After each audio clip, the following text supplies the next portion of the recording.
Salut tout le monde et bienvenue dans cette vidéo dans laquelle je vais vous parler de la réalisation de mon plateau de bureau que vous voyez ici. Donc un plateau de bureau que j'ai décidé de faire moi-même parce que je n'ai pas trouvé de plateau qui me correspondait dans le commerce. Ici on a un plateau qui fait 1,90 m de long ou 1,90 m sur 70 cm ou 70 cm de profondeur. Donc c'était quand même un bureau assez grand. En plus de faire moi-même, ça m'a permis clairement de le faire comme je le voulais, avec les courbes ici que je voulais, avec une partie haute qui est vraiment grande, qui fait 1,10 m. Et peut-être que dans cette vidéo, toutes les étapes ne vous intéresseront pas. C'est pour ça que je vous mets un timecode en commentaire ou bien en description pour aller voir directement les choses qui vous intéressent. Donc dans cette vidéo, on va voir un petit peu la conceptualisation de ce bureau, à savoir que le plateau repose simplement sur deux caissons Alex de chez Ikea. Donc c'est des caissons composés de 5 tiroirs. On va donc utiliser différentes machines dans cette vidéo, à savoir déjà une scie sauteuse pour faire des courbes. On va voir aussi des techniques d'assemblage, il y en aura deux dans cette vidéo. On va voir l'utilisation d'une affleureuse et on va voir un petit peu le travail qui a été fait pour mettre des passes-câbles aussi dans ce bureau. Et puis finalement l'étape finale qui est du vernissage en plusieurs couches. Donc c'est parti, sans plus attendre, on va passer à la conceptualisation de ce bureau. On se retrouve dans un premier temps pour la partie conceptualisation, donc à savoir que je fais majoritairement tout sur le programme SketchUp, donc il y a un programme gratuit qui est disponible pour tout un chacun, à savoir qu'il faut quand même un petit peu d'entraînement pour le maîtriser, et qu'il n'est pas nécessaire, parce que vous pouvez très bien prendre une feuille de papier et faire tout ça sur papier, mais moi je préfère clairement le faire sur PC, ça me permet de voir les choses, et puis je ne suis pas bon du tout en dessin. Donc des bureaux, j'en ai fait plusieurs avant d'arriver au bureau ici final, on va dire, avec toutes les mesures que je voulais. Donc ici, on a donc un bureau, comme je le disais, qui fait 1,90 m ou 1,90 m de long, qui fait en profondeur totale 70 cm, donc 70 cm, et que la partie au centre ici, du moins celle que je peux vraiment utiliser de manière aisée, on va dire, fait 94 cm. Donc c'est vraiment un grand bureau d'une taille plus que respectable et qui est vraiment confortable à l'usage, du moins je l'ai étudié, on va dire, pour qu'il soit le plus confortable possible. Alors j'ai créé une partie haute sur ce bureau pour pouvoir venir poser l'écran et aussi éventuellement venir glisser le clavier en dessous de ce support haut que j'ai voulu large, déjà pour donner un aspect de grandeur à ce bureau, mais aussi éventuellement peut-être un jour de devoir mettre un deuxième écran, on ne sait pas.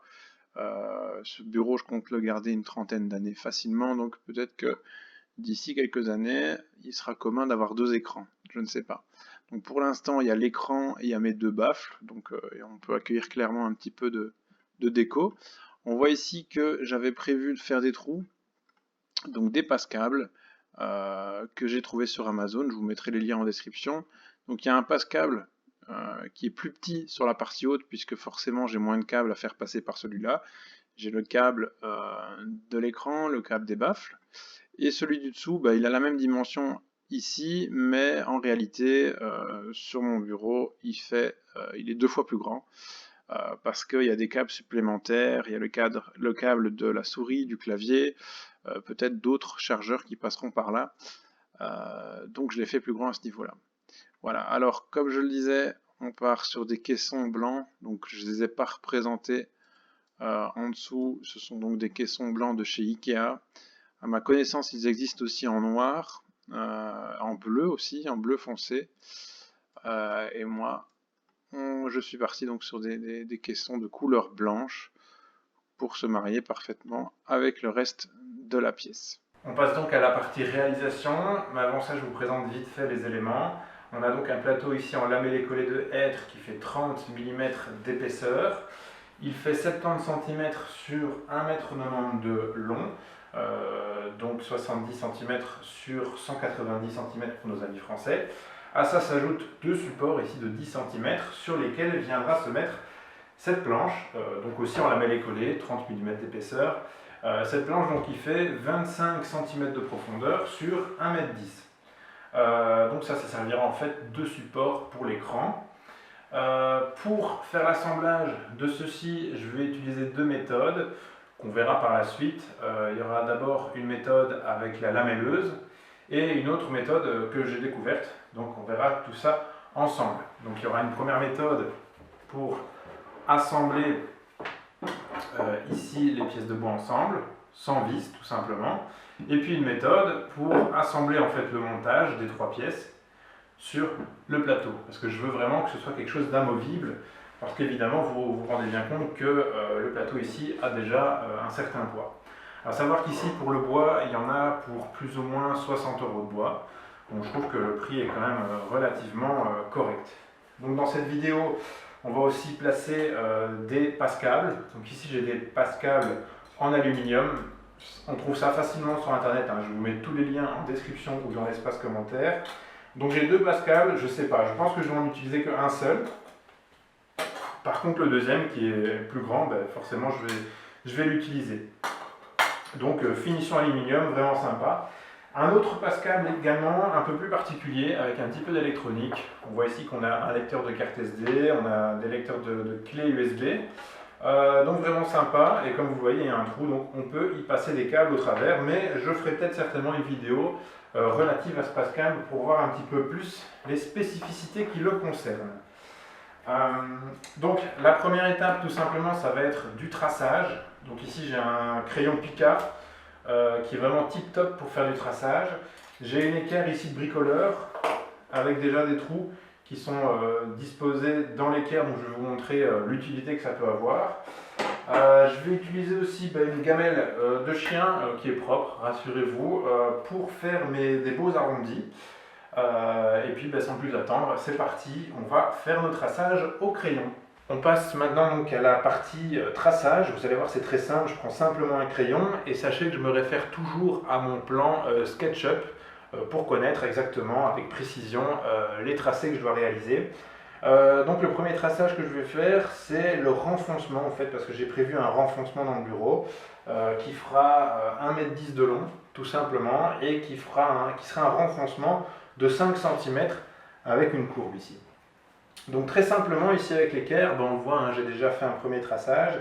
Avec l'équerre, elle nous permet tout simplement, je vais vous montrer, de la placer forcément au bon endroit. Donc on sait ici qu'on a un angle droit qui est parfait. Mais la spécificité et l'intérêt qu'elle a, c'est que tous les centimètres, vous avez un trou. Moi je sais que je veux faire un renfoncement de 5 cm, donc je vais venir couper dans le bois sur une ligne droite. Donc j'ai besoin de tracer une ligne droite. Avec ce genre d'équerre, c'est très simple. J'ai besoin d'une ligne droite à 5 cm du bord. Et bien tout simplement, je viens mettre mon crayon dans le trou à 5 cm et je viens tirer sur l'équerre avec le bic. Et on voit voilà, que le trait se trace aussi simplement que ça. Et forcément, ça vous fait une ligne parfaitement droite et parfaitement d'équerre. Au niveau des courbes, comme je le disais, et bien ça je me réfère toujours donc, à mon plan SketchUp. Je savais que ma courbe allait se terminer à ce niveau-ci. Donc évidemment je me sers toujours de règles assez précises. Donc voilà, je savais que ma courbe allait, du moins le renfoncement allait commencer à 40 cm et s'achever à 48 cm. Donc j'ai fait tous mes petits repères et donc je sais très bien que ma courbe, il faut qu'elle aille de ce point-là jusqu'à ce point-là, et forcément il faut que ça fasse ça des deux côtés. Donc je me mets bien précisément, et puis ici avec mon crayon. Donc ici petit crayon bien utile que je vous mets en description, qui permet de bricoler de manière très précise, et en plus sur le capuchon vous avez même un time-in tout simplement. Donc voilà, super utile, les liens en description. Maintenant, avec la scie sauteuse, je vais aussi venir faire des courbes sur les deux coins avant du plateau. Et pour faire les courbes et pour qu'elles répondent aux mêmes courbes qui se trouvent un peu plus loin ici, je vais de même utiliser la gamelle et fonctionner aussi simplement que ça, sans me prendre la tête. Ça fera un très bel arrondi que je viens tracer aussi simplement que ça. Donc on aura vraiment un bel arrondi à ce niveau-là. Et je fais exactement pareil de l'autre côté. Maintenant, je vais définir l'emplacement du premier passe-câble. Donc sur le plateau supérieur, ce sera un petit passe-câble qui sera mis de cette manière, à savoir qu'il fait 80 x 80 mm et qu'il faut faire un trou de 67 sur 67. Donc j'ai déjà regardé un petit peu, je vais le mettre à en principe 3 cm du bord, donc contre le mur ici, et à une quinzaine de centimètres de ce bord-ci. Donc je vérifie bien les dimensions, à savoir que les finitions ne devront pas être non plus superbement finies, en sachant que forcément ici on a un petit rebord de 5 mm, donc voilà, ça pourra cacher. Maintenant c'est vrai que si c'est bien coupé ce sera mieux, et en plus le passe-câble ne bougera vraiment pas. Donc maintenant je vais faire le traçage pour le grand passe-câble, à savoir que je vais le mettre sur le plateau du bas. Je pense qu'un petit passe-câble suffira pour le plateau du haut, parce qu'il n'y a que 2 câbles de l'écran qui doivent passer, ainsi que le câble des baffles. Par contre, pour le plateau du bas, il y aura le câble de la souris, le câble du clavier, il y aura tous ces câbles-là supplémentaires qui devront passer. Donc je me dis que le plus grand, je vais le mettre en bas. Pour la partie découpe, je vais passer en voix off. Sincèrement, ça n'a pas été évident. C'est une nouvelle scie sauteuse avec laquelle je n'avais pas du tout l'habitude de travailler. En plus, le hêtre étant un bois assez dur, j'ai quand même eu pas mal de mal à obtenir des courbes, des belles courbes simplement, et des coupes précises. À savoir que pour la longueur de la coupe du milieu, pour le renfoncement du bureau, j'ai utilisé un guide que j'ai fixé avec des serre-joints. En tout cas, ça n'a pas été facile, mais finalement, j'ai quand même obtenu un bon résultat. Et résultat que j'ai quand même peaufiné avec la ponceuse à bande pour avoir vraiment de beaux arrondis. En tout cas, l'utilisation d'une scie sauteuse demande quand même un certain entraînement, et clairement j'aurais dû m'entraîner avec cette nouvelle scie sauteuse avant même de commencer ce boulot. Donc là je continue à faire une petite découpe à la scie sauteuse. Dans ce cas-ci c'est pour faire mes passe-câbles. Donc d'abord je préfore le bois en différents points pour pouvoir insérer tout simplement la lame de la scie sauteuse. Donc maintenant j'ai fait mes encoches. C'est nickel. Je vais donc maintenant réaliser un trou à la scie cloche, parce que comme je le disais tout à l'heure, j'ai envie de disposer un passe-câble un peu particulier. Donc je vous montrerai clairement à quoi il ressemble en fin de vidéo. Donc une scie cloche, c'est très simple. Je vous mets des liens en description. Il y a une mèche qui vient se mettre ici. Donc on commence à forer. Et en descendant, simplement, il y a ceci qui va venir contre le bois et qui va se creuser, tout simplement. Alors ici, c'est pas une super scie cloche, elle ne fait même pas 2 cm d'épaisseur. Donc je vais devoir attaquer aussi par en dessous. Et justement, le trou qui aura été effectué par la mèche, ici en forant, me servira de repère dans l'autre sens en fait. Voilà, donc une scie cloche, ça coûte une vingtaine d'euros. Il y a des modèles différents, il y a des tailles différentes. Forcément, je vous mets tous les liens en description de toute façon. Comme vous le voyez, le métal qui tombe sur le bois s'échauffe très très vite. Comme vous le voyez, ça fume. J'ai fait ce boulot en plusieurs étapes. J'ai laissé la scie cloche se refroidir. Sinon, sincèrement, je pense que j'aurais pu mettre le feu au plateau. Alors, je suis content parce qu'il est bien net. Par contre, c'est assez chaud. Alors, le but maintenant, ça va être d'utiliser la fleureuse. Donc la fleureuse, elle sert à venir casser les coins, à venir faire des chanfreins pour justement que ce côté saillant disparaisse et que ça fasse un bel arrondi. Cette machine, tous les liens sont en description dans l'espace commentaire. J'en ai déjà fait une présentation et un test. Donc je vous mettrai tous les liens disponibles en bas de la vidéo. Donc c'est parti, on règle bien la fraise, on fait bien attention à ce qu'elle soit bien serrée. Et puis on peut se lancer dans ce long travail qui va demander quand même un minimum de concentration.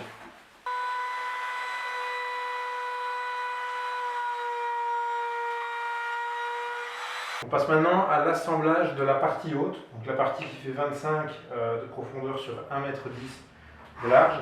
Donc ici j'ai fait le choix de la face supérieure. Qui est la plus belle des deux, et ici voilà, j'ai mes extérieurs, je les ai choisis.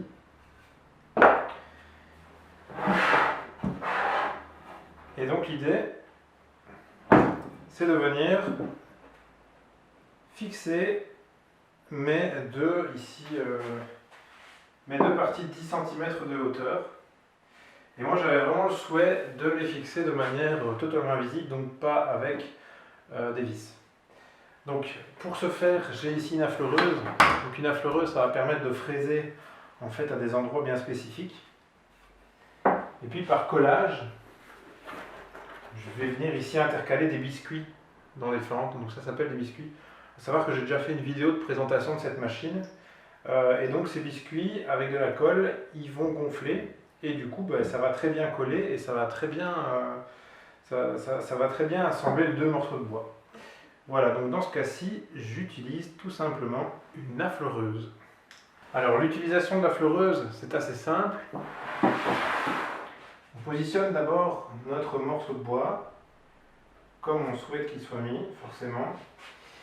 Et puis on vient faire des repères là où on veut mettre nos biscuits. Donc dans ce cas-ci, je vais mettre 2 biscuits.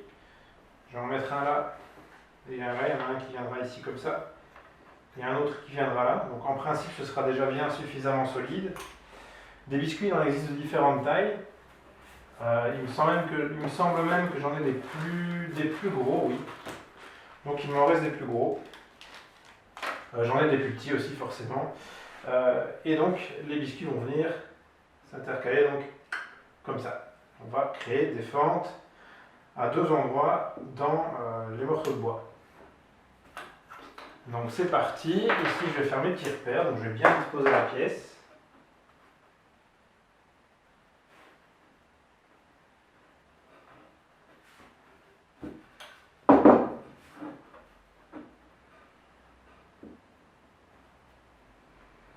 Et j'indique ici simplement du coup les repères où j'ai l'intention de mettre mes biscuits.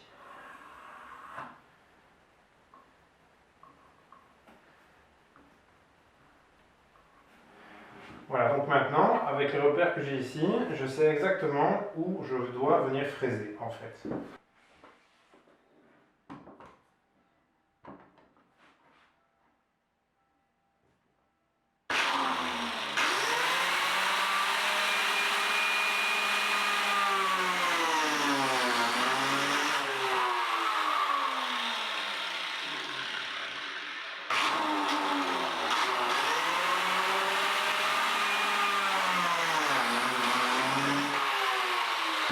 Donc une fois que j'ai réalisé mon premier fraisage, c'est très simple. Je vais venir intercaler donc des biscuits dans les fentes avec de la colle.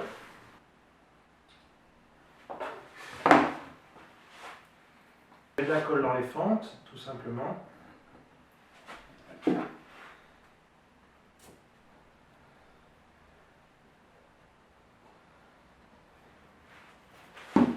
Donc je vais intercaler donc les biscuits dans les fentes.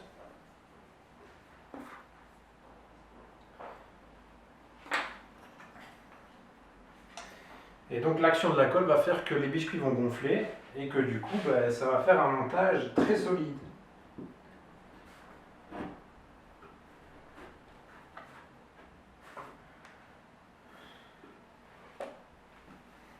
J'ai fait pareil pour l'autre pièce et j'ai tout mis en serrage pendant quelques heures.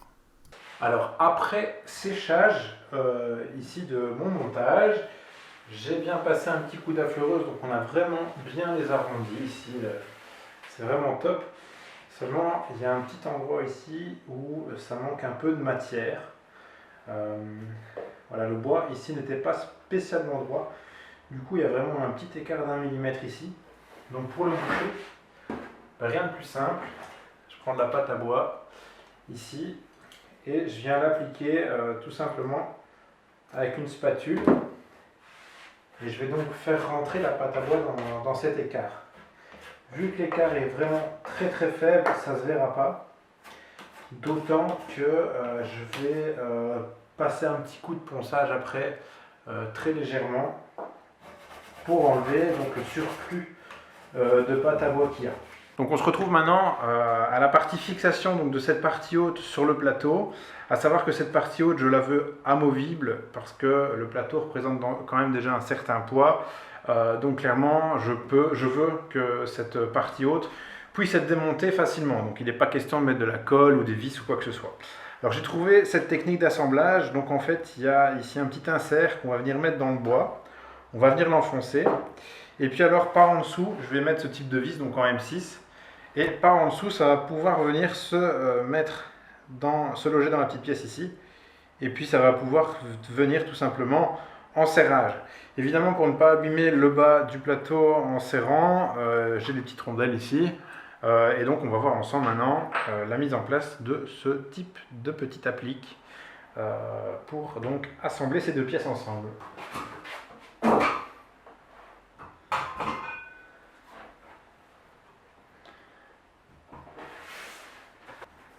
Donc ici j'ai tout simplement retourné le bureau, j'ai mis les serre-joints, donc j'ai ici la partie haute qui se trouve bien en bas. Et donc je vais pouvoir maintenant localiser à quel endroit je vais devoir venir faire mes petits trous pour le système de fixation dont je vous parlais précédemment. Donc je sais que la limite c'est 40 cm plus 1 cm et demi, donc on est d'accord, je peux faire un repère ici à 41,5. Et je serai pile en plein milieu donc du montant de la partie haute. Je fais exactement pareil de l'autre côté. Donc 41 cm et demi. Alors j'ai des règles ici qui sont vraiment sympas.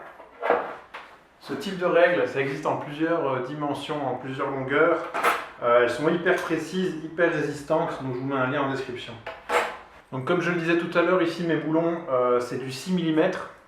Donc je vais venir forer précisément là où j'ai fait mes petites indications.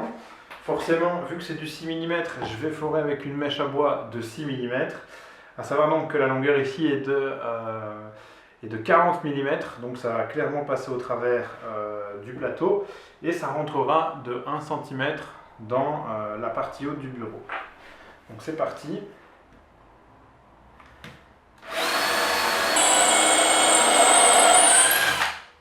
Donc l'idée c'est en principe de faire un trou donc, qui s'adapte au filetage ici, donc en M6. Donc j'ai fait un trou de 6 mm, mais je me suis rendu compte que c'était mieux de faire un trou de 2 mm plus large. Et c'est ce que je vais faire ici.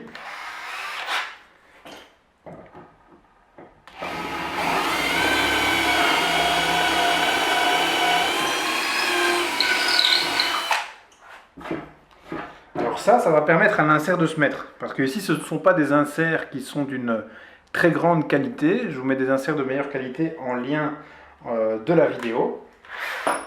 Parce qu'ils ont tendance à casser s'ils sont trop contraints. Ça reste quand même des pièces qui sont assez fragiles quand on les applique. Et d'autant qu'ici, moi, j'utilise du hêtre. Donc forcément, c'est un bois dur. Mais j'ai essayé pour du MDF. Et franchement, dans le MDF, ça a bien fonctionné. Donc voilà. Ici avec la visseuse, simplement, je viens donc enfoncer ma pièce. Voilà. Sans forcer, vous voyez que je suis bien à fleur ici. La pièce n'a pas cassé parce que forcément, j'ai aidé à ce qu'elle puisse pénétrer. Donc elle tient bien. Malheureusement, de ce côté-là, je l'avais raté, donc elle a cassé. Et comme vous voyez maintenant, je peux venir simplement mettre mon boulon dedans. Et puis ça tient sans souci. On passe maintenant à l'étape du ponçage. Donc j'ai mis un disque en 240 sur ma ponceuse excentrique. C'est vraiment l'occasion d'aplanir vraiment bien le bois, à savoir qu'il est déjà raboté. C'est pour ça que j'utilise un grain très fin. Et dans ce cas-ci, le grain fin va surtout me permettre de poncer certaines petites zones qui sont peut-être un peu plus rugueuses, mais surtout d'enlever toutes mes traces de repères au crayon.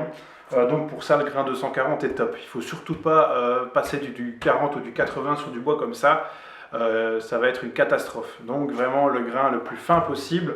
Parce qu'ici, c'est du bois qui est déjà bien raboté. Donc c'est parti. J'efface toutes les traces et je passe un léger coup sur tout le panneau. Évidemment, je n'appuie pas trop fort sur ma machine.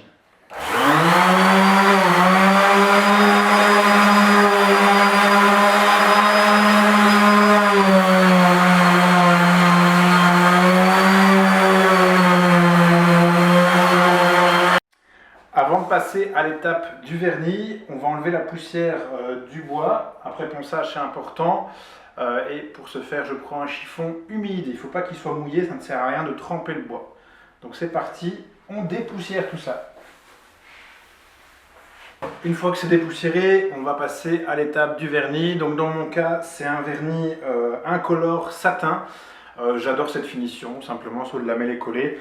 Donc simplement, on le mélange bien. Après, je vais venir le disposer ici dans un petit plateau et simplement l'étaler avec un rouleau ici en mousse. Voilà, c'est de surface plane, donc ça va aller relativement vite. Le rouleau en mousse est tout à fait disposé à ce boulot-là. Alors, à savoir que entre chaque couche, il va falloir poncer. Alors, pour poncer, il ne faut pas y aller à la barbare. Donc, on prend simplement une cale à poncer sur laquelle on vient appliquer un papier de ponçage avec un grain de 240. L'idée, c'est venir simplement caresser le bois. Parce qu'entre chaque couche de vernis, il y a des fibres de bois qui vont se décoller un petit peu. Ça va former comme des petits cheveux sur le bois. Et donc entre chaque couche, on va venir poncer. À savoir qu'on va mettre dans ce cas-ci 4 couches sur la surface du bureau et je vais en mettre 2 en dessous. Donc je vais devoir poncer 3 fois puisque je vais mettre 4 couches au-dessus. Donc c'est parti. J'ai bien mélangé le pot de vernis. Je vais évidemment vernir aussi la partie du dessus, mais elle est stockée ailleurs puisque j'ai pas assez de place ici que pour pouvoir le vernir ici.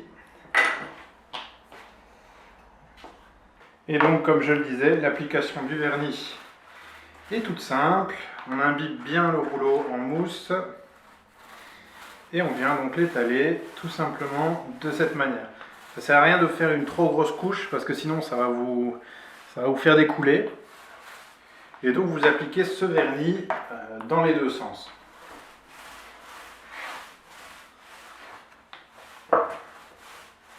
Alors la première couche est maintenant mise. Je ne sais pas si on le voit sur vidéo, mais en tout cas les veines du bois ressortent beaucoup plus.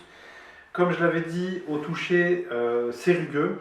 Parce que si on devait zoomer sur le bois, il y a tout plein de petits cheveux, donc du bois qui se sont relevés à cause du vernis tout simplement. Donc ici j'ai retrouvé du papier à poncer en 320, donc c'est extrêmement fin, mais c'est largement suffisant que pour justement enlever cet aspect rugueux sur le bois. Donc entre chaque couche, vous placez un coup de ponçage. J'avais préconisé 240, mais plus c'est fin, au mieux c'est. Dans ce cas-ci, le 320 s'y prête très bien.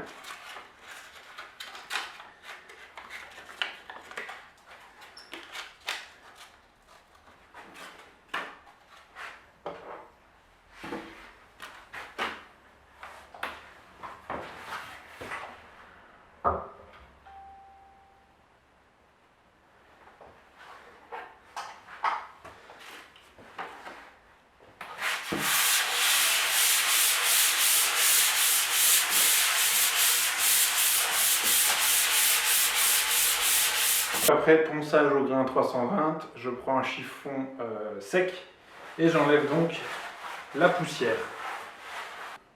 J'en suis maintenant à 3 couches de vernis. Au toucher maintenant, on ne sent plus du tout les petits cheveux de bois qui remontent après la couche de vernis.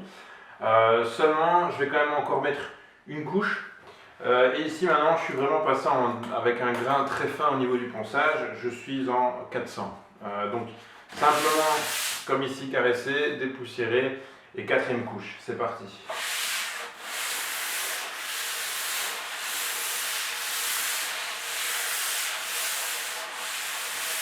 Après 4 couches de vernis, on sent ici que le plateau est parfaitement lisse. Donc je le rappelle, j'avais poncé entre chaque couche avec du grain 400. Donc le niveau finition est vraiment top. Maintenant, je vais pouvoir placer les petits inserts et passe-câbles à ces endroits-ci. Et puis tout simplement, je pourrais l'assembler dans la pièce où je vais le placer.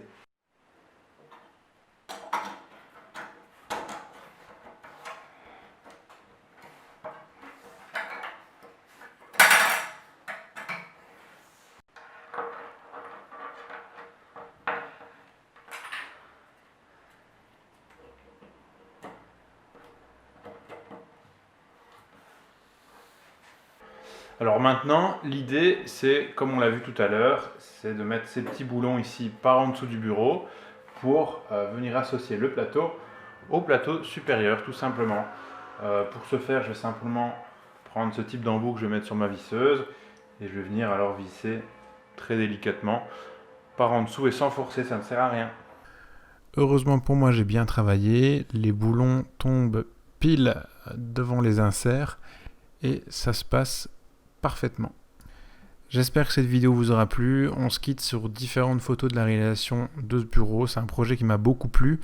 C'est pas évident d'être derrière la caméra et de réaliser le projet en même temps avec tous les outils à manipuler. C'est pas facile d'avoir des beaux plans. En tout cas, n'hésitez pas à mettre un petit pouce vers le haut si le contenu vous a plu, à partager la vidéo, à vous abonner à ma chaîne. J'ai un contenu qui est assez varié, mais peut-être que la prochaine vidéo qui sortira vous intéressera. Dans tous les cas, portez-vous bien et je vous dis à bientôt donc pour une autre vidéo. Salut!